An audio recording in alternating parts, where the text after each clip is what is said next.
Reveal a natural, radiant glow with Taiso Tinted Moisturizing Serum. With skin-loving ingredients like hyaluronic acid, glycerin, and ceramides, this serum delivers long-lasting hydration, leaving skin feeling nourished and refreshed. 5 luminous shades provide a radiant hint of buildable color with a glowing, sheer finish that enhances your tone and texture. Gentle, all-mineral SPF 30 and antioxidants protect against UV and environmental damage. Experience skincare that hydrates, protects, and perfects with Taiso's Tinted Moisturizing Serum. Visit taisoskin.com for details. Are you interested in providing results-driven treatment services? Join a team of like-minded individuals who share your passion and support your success. With more than 1,000 franchised locations in 49 states, Massage Envy is not only the nation's #1 provider of massage services collectively across its franchise network, but also a national leader in skincare. Start or grow your career at a Massage Envy franchised location. Visit massageenvy.com/SDcareers for full details.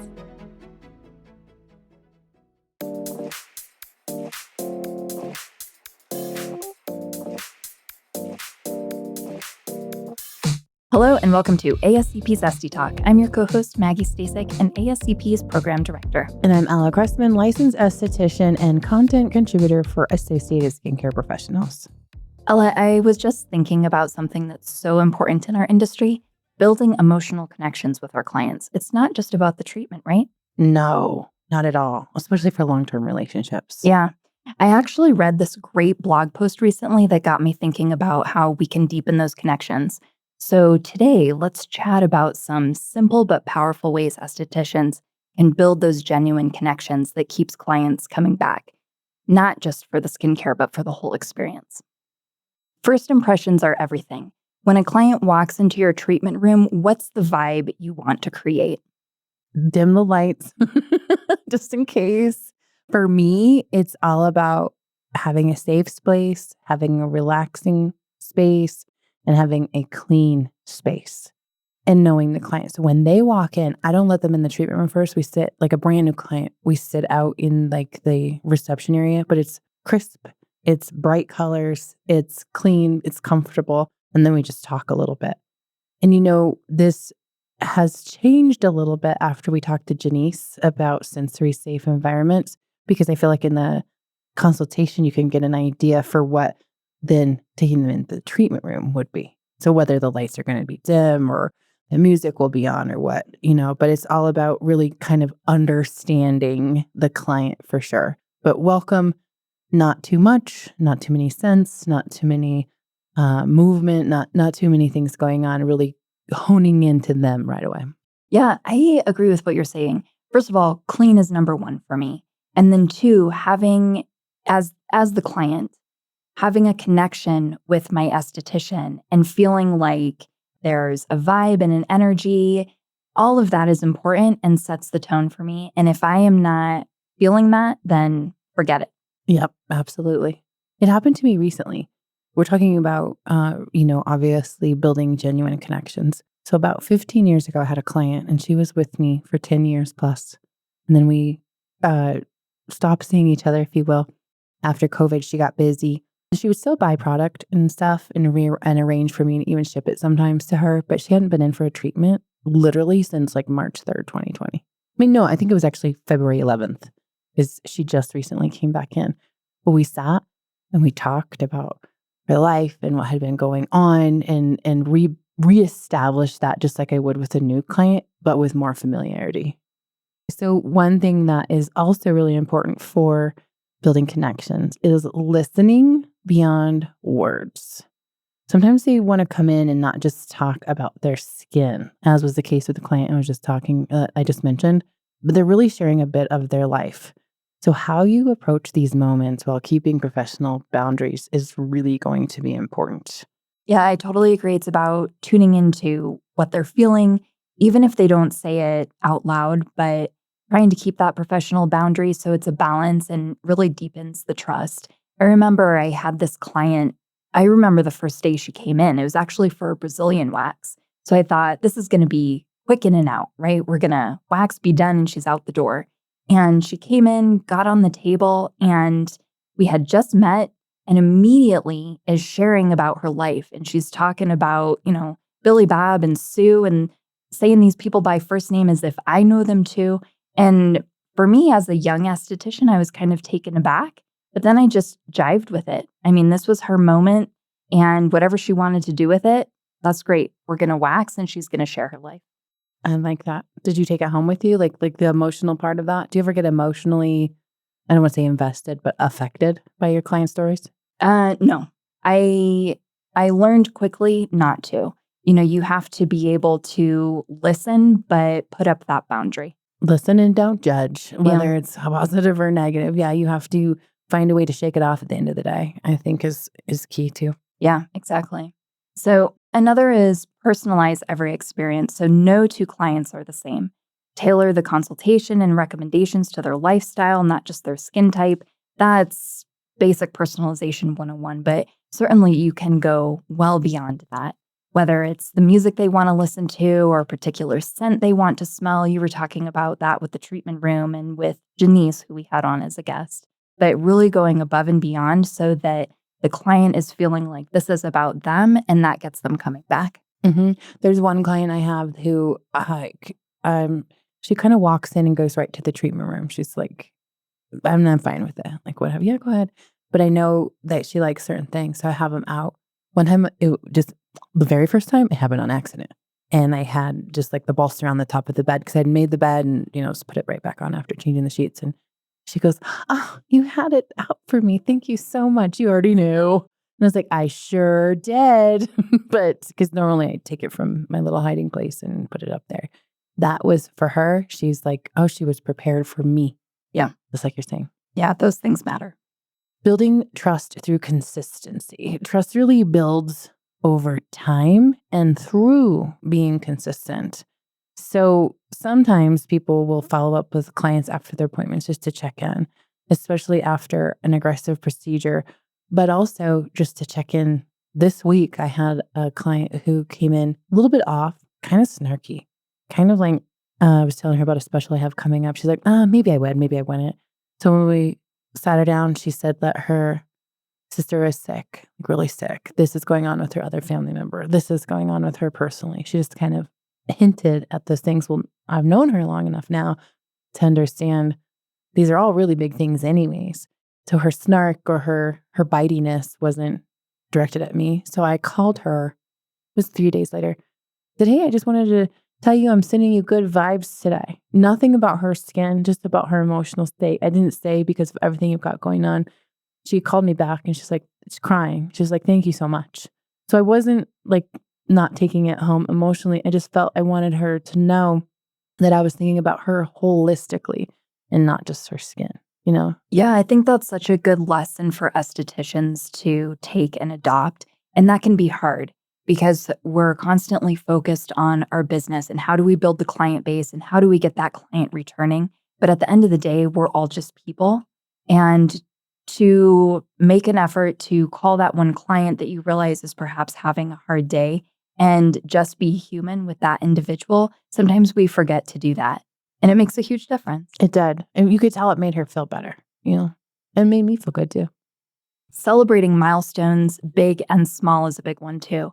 So for instance, celebrating a client's first facial or skin breakthrough can make a huge impact.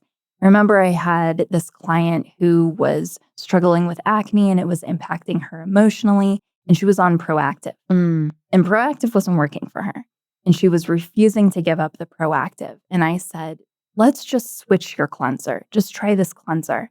And the next time she came in, her skin had rapidly cleared.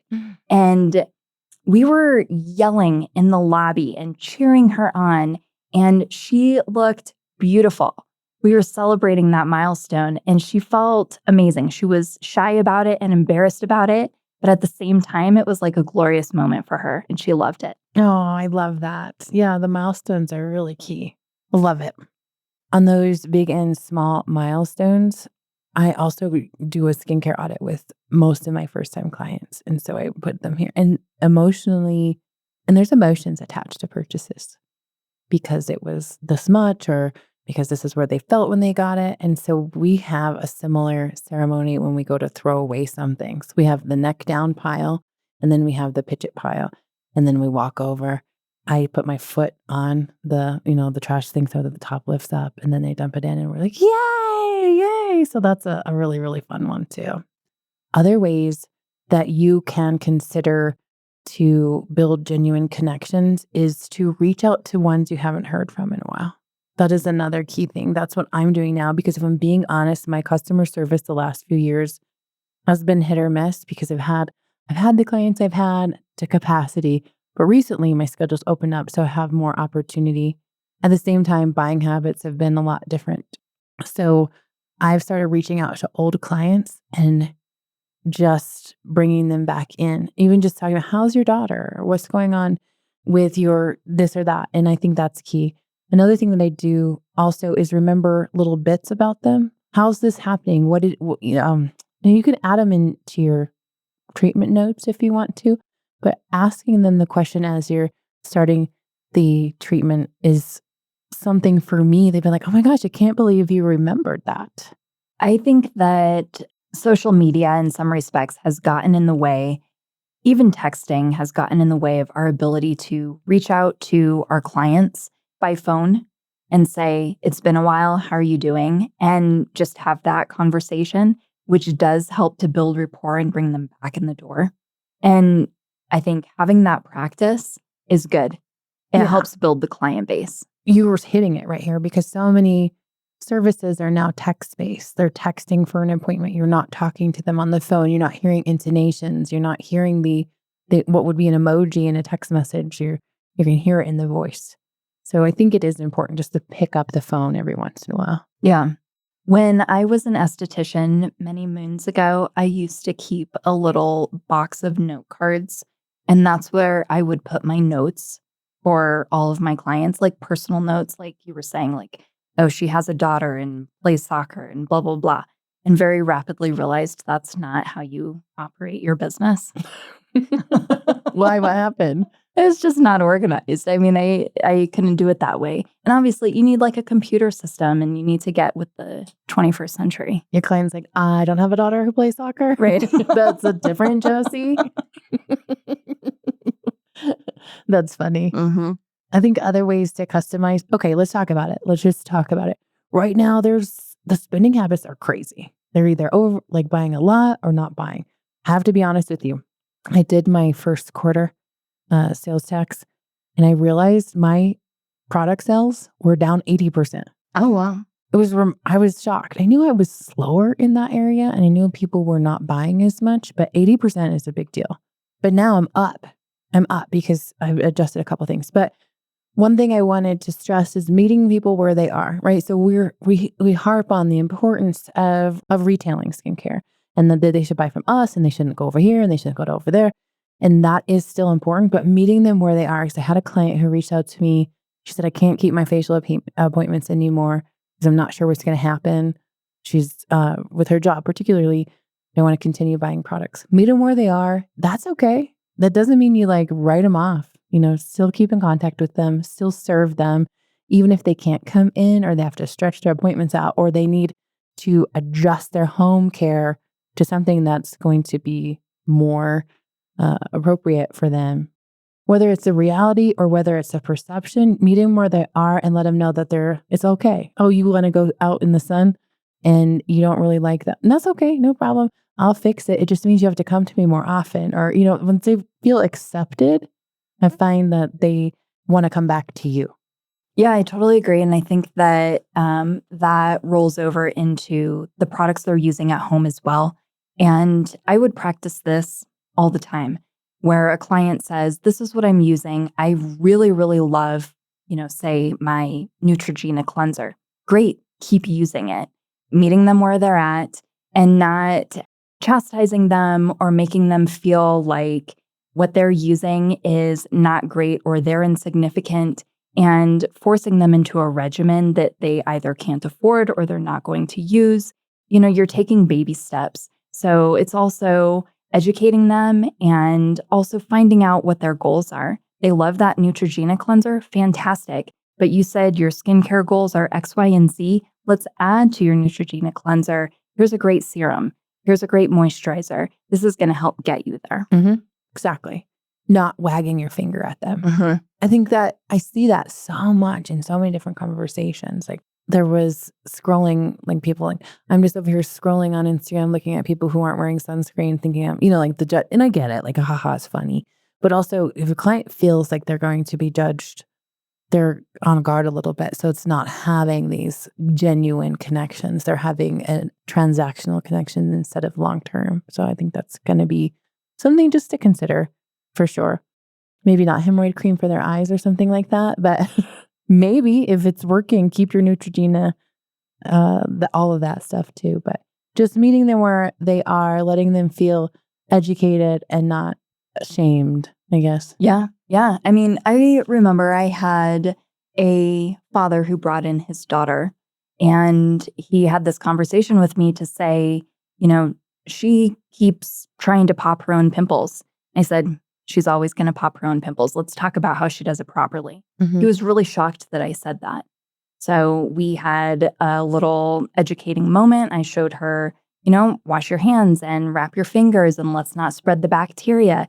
Because at the end of the day, if she wants to do that, if she can't stop herself from doing that, let's meet her where she's at.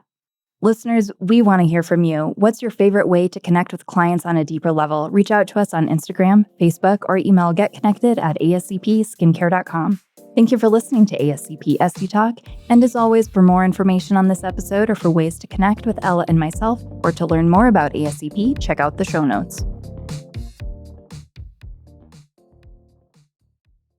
This podcast is sponsored by Lamprobe. Lamprobe is a popular aesthetic tool that enables skincare practitioners to rapidly treat a wide variety of common minor skin irregularities, or MSI.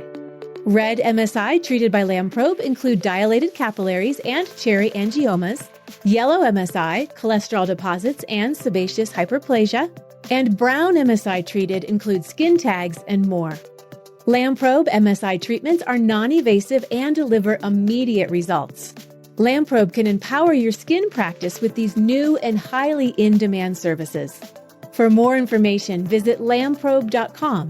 That's LAMPROBE.com. And follow Lamprobe on social media @Lamprobe.